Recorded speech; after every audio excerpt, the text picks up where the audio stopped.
자, 이번 시간 이어서 금치사 펀드 투자 권유대행이 패스코드 제1회 해설 특강 12번째 시간이고요. 이번 시간부터는 직무윤리 관련돼서 우리 56번부터 60번까지 문제풀이 진행하도록 하겠습니다. 자, 먼저 56번 문제 보시면, 자, 금융투자업에서 직무윤리의 중요성이 더욱 강조되는 이유로 적절하지 않은 것을 한번 골라보자라고 했습니다. 자, 그러면 우리 교재에는 4가지로 설명하고 있어요. 첫 번째로는 산업의 고유 속성이 있다. 자, 두 번째로는 상품의 특성. 자, 세 번째로는 금융소비자의 질적 변화. 자, 네 번째로는 안정장치의 역할을 수행한다. 이렇게 되어져 있는데요. 자, 일단은 산업의 고유 속성을 보시면 금융투자업은 뭐예요? 자, 고객의 자산을 위탁받아 관리, 운영하겠죠. 자, 이랬을 경우에는 고객의 이익을 침해할 가능성이 존재합니다. 그래서 이해상충 발생 가능성이 높기 때문에 우리는 직무윤리를 잘 지키는 것이 더욱 중요하다고 보시면 되겠고요. 자, 두 번째, 자, 상품의 특성. 자, 투자성과 관련된 거. 자, 투자성이라고 하는 것은 원본 손실, 원금 손실 가능성을 내포하고 있다. 그래서 분쟁 가능성이 존재하기 때문에 직무윤리를 잘 지키는 게 중요하다라는 거고요.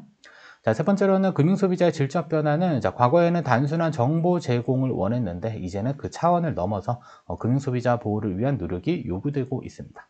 그리고 최근에 금융소비자보호법도 통과되면서 이러한 금융소비자 보호와 관련된 이러한 원칙들이 강조되고 있습니다. 자, 네 번째, 안정장치의 역할을 하는데, 자, 누구의 안정장치? 자, 직무윤리를 준수하는 것은, 자, 금융투자업 종사자들을 보호하는 안정장치의 역할을 하고 있다. 이렇게 체크만 해 주시면 될 것 같습니다. 자, 그럼 위로 올라와서 문제를 풀어볼게요. 자, 다음 중 금융투자업에서 직무윤리의 중요성이 더욱 강조되는 이유로 적절하지 않은 것을 골라보자. 첫 번째, 금융투자업은 고객의 이익을 침해할 가능성이 크기 때문이다. 그래서 고객의 재산을 위탁받아 관리, 운용하기 때문에 이익 침해 가능성이 커요. 그래서 뭐 해야 된다? 직무윤리의 중요성이 강조된다. 자, 두 번째, 금융투자 상품의 복잡성으로 인해 이 복잡성이 틀렸습니다. 고객과의 분쟁 가능성 크다. 이거는 투자성입니다. 그래서 원본 손실 가능성이 존재하기 때문에 고객과의 분쟁 가능성이 크고 이로 인해서 직무윤리의 중요성이 강조됩니다. 자, 세 번째, 금융투자 상품의 전문, 복잡, 다양화로 인해 금융소비자 보호를 위한 노력이 점차 요구되고 있기 때문에 직무윤리의 중요성이 강조된다. 그래서 이전에는 정보 제공의 차원이었는데 이제는 정보 제공의 차원을 넘어서 금융소비자 보호를 위한 노력이 요구되는 겁니다. 네 번째, 직무윤리의 준수는 금융투자 종사자들을 보호하는 안정장치의 역할을 하기 때문이다. 이거 체크 잘 하세요. 누구를? 금융투자 종사자들을 보호하는 안정장치의 역할을 하는 것이다. 정답 2번 체크하시면 되겠습니다. 자, 다음은 57번. 신의성실의 원칙에 대한 설명으로 적절하지 않은 것을 골라보자 라고 했습니다. 이것도 이제 단골입니다. 자, 의의를 먼저 보시면, 자, 회사와 임직원은 일단 체크하세요. 정직, 동그라미, 신뢰. 그렇죠? 정직과 신뢰를 가장 중요한 가치관으로 삼고, 무슨 원칙? 신의성실 원칙에 입각해서 맡은 업무를 충실히 수행하여야 한다. 이게 이제 다음 문제의 정답입니다. 체크하시고. 자, 특징. 자, 신의성실은 금융투자업 종사자의 직무 수행에 있어서 가장 중요한 원칙이기도 하고요. 그 다음에 윤리적 원칙이면서 거기에 플러스 알파로 법적 의무이기도 합니다. 가장 중요하고 윤리적 원칙이고 법적 의무이기도 하다 체크하시고. 자, 두 번째, 금융투자업자는 신의성실 원칙에 따라 공정하게 금융투자업을 영위해야 된다. 윤리적인 내용이고요. 세 번째, 자본시장법에서 금융소비자 보호에 대한 보호 의무를 구체화시켰다. 그리고 최근에는 금융소비자보호법도 통과되어서 금융소비자 보호에 대한 의무를 강조하고 있습니다. 다음은, 자, 금융소비자 보호 의무는, 자, 금융투자 상품 개발, 첫 번째, 그 다음에 판매, 두 번째, 판매 이후 단계. 자, 이렇게 되면 어떻게 되는 거죠? 모든 단계에 걸쳐서 적용된다. 자, 다음은, 자, 금융투자업 종사자가 선관주의 의무 혹은 충실 의무를 위반했다. 이때는 불법행위에 대한 손해배상 책임을 부담하게 된다. 이러한 특징 가지고 있다. 이게 바로 신의성실의 원칙이 되겠습니다. 자, 그러면 위로 올라와서 문제 풀어보도록 할게요. 자, 첫 번째, 윤리적 원칙일 뿐 법적 의무는 아니다. 그냥 바로 틀렸죠. 윤리적 원칙, 법적 의무, 그 다음에 가장 중요한 원칙. 그 다음에 두 번째로는, 자, 금융소비자 보호와 관련된 기본 원칙. 네 번째, 자, 권리의 행사가 신의 측에 반할 경우, 그러니까 신의성실의 원칙에 위반됐다. 그러면 이 권리의 행사가 인정되지 않는다라고 보시면 돼요. 그래서 권리의 행사가 신의 측에 반할 경우 이때는 권리남용이 된다. 그래서 권리 행사로서 법률 효과가 인정되지 않는다. 그래서 신의성실 원칙을 잘 지키는 게 중요하다라는 내용을 조금 어렵게 풀어서 설명을 하고 있는 것 같습니다. 그래서 정답은 1번 이렇게 체크해 주시면 돼요. 자, 다음은 58번입니다. 자, 다음 보기는 금융투자회사의 표준 윤리 준칙에 대한 설명이다. 괄호 안에 들어갈 내용을 올바르게 연결한 것을 골라보자라고 했습니다. 자, 보시면 회사와 임직원은 자, 신뢰와 정직을 가장 중요한 가치관으로 삼고요. 신의 성실 원칙에 입각하여 맡은 업무를 충실히 해야 된다. 정직, 신뢰, 신의 성실의 원칙은 서로 묶어놓고 기억을 해주시면 좋을 것 같습니다. 따라서 정답은 4번 이렇게 체크를 잘 해주시면 되겠고요. 자, 다음은 59번. 자, 다음 중 금융투자업자의 이해상충 방지 의무에 대한 자, 설명으로 적절하지 않은 것을 골라보자라고 했습니다. 자, 그러면 이해상충 방지 의무와 관련돼서 개요, 최선의 이의, 이해상충 발생 원인, 그 다음에 이해상충 방지 체계 이렇게 네 가지로 구분이 되어져 있는데 먼저 개요를 보겠습니다. 먼저 자본시장법과 관련된 부분이 있고요. 그 다음에 금융소비자 보호법과 관련된 내용이 있는데 동일합니다. 보시면 금융투자업자는 금융투자업을 영위함에 있어 정당한 사유 없이 누구의 투자자의 이익을 해하면서 자, 자기가 이익을 얻거나 제3자의 이익을 얻도록 해서는 안 된다라는 원칙이 바로 이해상충 방지 의무와 관련된 부분이고요. 자, 두 번째, 금융소비자 보호과 관련돼서는 금융상품 판매업자 등은 금융상품 판매업을 영위할 때 업무와 내용의 절차를 공정히 해야 하며 정당한 사유 없이 금융소비자 이익을 해치면서 자, 자기가 이익을 얻거나 제3자가 이익을 얻도록 해서는 안 된다. 그러니까 이 투자자 혹은 금융소비자의 이익을 해하면서 자기 또는 제3자가 이익을 얻도록 해서는 아니 된다라는 내용으로 해석하시면 되겠고요. 자, 그다음에 최선의 이익이라고 하는 이 표현은 그냥 한 번 정도 읽어보시면 될 것 같습니다. 됐죠? 그래서 소극적인 것이 아니고요. 적극적으로 금융소비자 등의 이익을 위하여 실현 가능한 최대한의 이익을 추구해야 한다는 것, 이것을 최선 집행 의무라는 표현을 사용합니다. 또한 단순히 결과에 있어서 최대의 수익률을 얻어야 한다는 뜻이 아니고요. 결과와 과정, 양자 모두에 있어 최선의 결과를 얻도록 노력해야 한다는 뜻을 의미합니다. 그래서 그냥 최선의 이익은 개념만 체크해 주세요. 그 다음에 최선 집행 의무 요거 문장 체크해 주시고 자, 그 다음에 아래 보시면 이해상충 발생 원인을 체계 3가지로 설명합니다. 그래서 첫 번째, 두 번째, 세 번째. 자, 그러면 문제로 만들어낼 수도 있겠죠. 다음 중 이해상충 발생 원인으로 적절하지 않은 것을 골라보자. 이렇게 내용이 나올 수도 있습니다. 자, 먼저 첫 번째 보시면 자, 금융투자업자 내부의 문제로서 자, 금융투자업을 영위하는 회사 내에서 공적 업무 영역에서 사적 업무 영역의 정보를 이용한다. 그러니까 미공개 정보를 가지고 자, 고객의 자산 관리를 한다. 이러한 문제가 바로 이해상충을 발생시키는 이러한 원인이 될 수 있다는 겁니다. 자, 두 번째로는 정보의 비대칭성 때문에 자, 누가 정보를 더 많이 가지고 있어요? 당연히 금융투자업자가 더 많은 정보를 가지고 있겠죠. 자, 이렇기 때문에 금융투자업 종사자가 금융소비자의 이익을 희생하여 본인 또는 제3자의 이익을 추구할 가능성이 높다. 자, 세 번째로는 겸용의 업무 허용 범위가 넓어졌기 때문에 이해상충 발생 가능성이 커진다. 그래서 같은 상품을 여러 금융회사에서 이제 가입을 할 수가 있게 됩니다. 이러한 원인에 의해서 또 고객의 정보들이 또 교류되는 이러한 문제들이 발생되기도 합니다. 그래서 그러한 원인에 의해서 이해상충이 발생된다라고 볼 수 있겠고요. 자, 네 번째로는 금융투자회사는 이해상충 방지 체계를 두어야 한다라는 내용입니다. 그래서 금융투자업자는 투자자 간의 이해상충을 방지하기 위해 이해상충 발생 가능성을 파악하고 평가하고 내부 통제 기준에 따라 관리해야 될 의무가 있습니다. 자, 그리고 여기선 중요합니다. 별표. 이해상충이 발생 가능성이 있다고 인정될 경우 그 사실을 투자자에게 알립니다. 자, 그리고 투자자 보호에 문제가 없는 수준으로 이해상충 발생 가능성을 낮춘 후 매매 또는 거래를 해야 되는데 만약에 이해상충 발생 가능성이 낮추기 어렵다. 자, 이때는 매매, 그 다음에 거래를 해서는 아니 된다. 요거 체크해 주시면 되겠고요. 자, 그리고 자, 금융투자회사는 뭘 해야 된다? 정보 교류 차단 장치를 만들어내야 할 의무가 있습니다. 이것은 Chinese well이라는 표현을 쓰고요.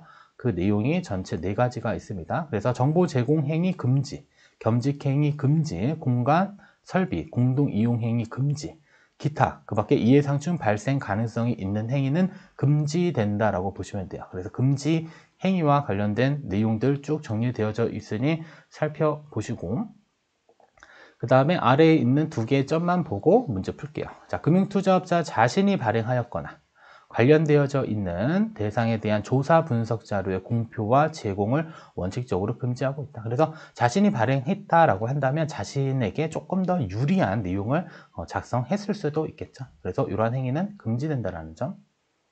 그다음에 금융투자 종사자는 금융소비자가 동의할 경우를 제외하고는 금융소비자와 거래 당사자가 되거나 자기 이해관계인의 대리인이 돼서는 안 된다. 이건 원칙적인 거고요. 예외입니다. 여기는 예외. 단, 증권시장 또는 파생상품 시장을 통한 매매가 이루어진 경우에는 허용된다라고 보시면 되겠습니다. 그래서 거래의 상대방이 돼서는 안 된다. 다만 시장을 통해서 매매가 이루어진 경우에는 이러한 뭐라 그럴까요? 이게 자기거래라고 하는데 아무튼 이러한 자기거래 원칙이 적용되지 않는다. 이렇게만 정리를 해주시면 될 것 같습니다. 자, 그러면 위로 올라와서 우리 문제 풀어보도록 하겠습니다. 자, 보시면 다음 중 금융투자업자의 이해상충 방지 의무에 대한 설명으로 적절하지 않은 것을 골라보자라고 했습니다. 첫 번째, 이해상충 발생 가능성을 낮추는 것이 곤란하다고 판단될 경우 매매, 그 밖의 거래는 해서는 안 된다. 맞죠? 두 번째, 이해상충 발생 가능성이 있다면 투자자에게 고지한 후 거래를 해야 할 의무가 있다. 자, 일단은 고지한 다음에 하나 더 절차가 필요합니다. 바로 금융소비자 보호에 문제가 없는 수준으로 이해상충 발생 가능성을 낮춘 다음에 거래를 해야 한다라는 내용까지 좀 체크를 해주시면 되겠고요. 3번, 금융투자업자는 금융투자업자 간 또는 계열회사 및 다른 회사와 이해상충 발생 방지를 위해 정보교류 차단벽을 구축해야 될 의무가 있다. 그래서 이해상충 방지 의무와 관련돼서 정보교류 차단벽, 차이니즈 웨어를 구축할 의무가 있다라고 보시면 되겠고요.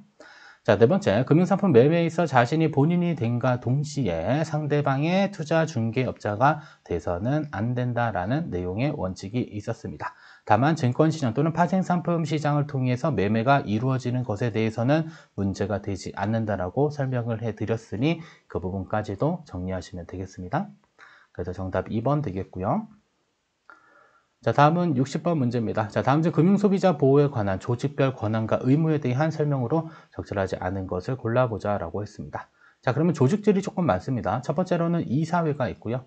자, 두 번째로는 대표이사가 있고, 자, 세 번째로는 금융소비자보호 내부통제위원회가 있고요.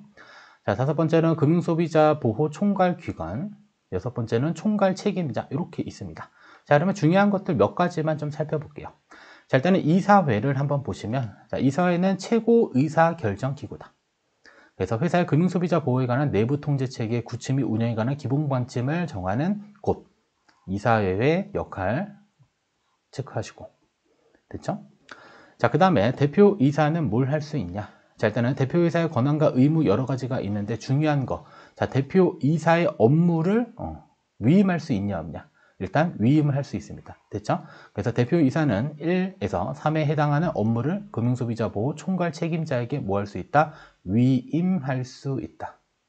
자, 이것을 체크를 하실 필요가 있겠습니다. 그리고 금융소비자보호 총괄 책임자는 매년 1회 이상 위임 업무의 이행사항을 금융소비자보호 내부통제위원회에 보고해야 한다. 참고로 기억하시면 되겠고요. 그래서 대표이사의 업무를 위임할 수 있냐 없냐? 위임이 가능하구나 라고 보시면 되겠고요. 자, 그 다음에 금융소비자보호 내부통제위원회라고 하는 이러한 기관이 있습니다. 그래서 대표이사를 의장으로 하는 금융소비자보호 내부통제위원회를 설치하도록 의무화하고 있습니다. 자, 그리고 중요한 게, 자, 매 반기마다 1회 이상 의무적으로 뭘 개최한다? 내부통제위원회를 개최해야 하며, 개최 결과를 이사회에 보고하는 것은 물론 최소 5년 이상 관련 기록을 유지해야 된다. 그리고 이런 심의사항들이 잔뜩 있는데 이런 거 어떻게 다 외웁니까? 한번 정도 쓱 살펴보시면 될 것 같습니다. 자, 다음은 금융소비자보호 총괄기관 어떠한 업무를 하는지만 보시면 돼요. 그래서 소비자보호와 그 다음에 영업부서 간의 이해상충 방지 및 회사의 소비자보호 업무, 역량 제고를 위해서 금융상품 개발, 판매 업무로부터 독립하여 업무를 수행한다. 그래서 중요한 것은 이러한 총괄기관들은 이러한 금융상품 판매, 개발 업무로부터 독립하여 업무 수행하고요. 그 다음에 대표이사 직속기관으로 두어야 된다. 그럼 대표이사를 이사회 직속기관 이렇게 바꾸면 안 되겠죠. 그래서 이사회, 직속기관 이런 표현 나오면 틀립니다. 자, 그리고 어떠한 업무를 수행하는지 내용이 쭉 있으니 한 번 정도 살펴보시면 되겠고요. 자, 그 다음에 금융소비자보호 총괄 책임자라고 하는 책임자를 두어야 됩니다. 그래서 금융소비자보호 총괄 기관의 우두머리, 장으로서 금융소비자보호 업무를 총괄하는 임원을 금융소비자보호 총괄 책임자라고 해서 CCO로 지정을 해야 된다. 그리고 CCO는 대표이사의 직속, 그 다음에 독립적 지위를 가지고 있고요.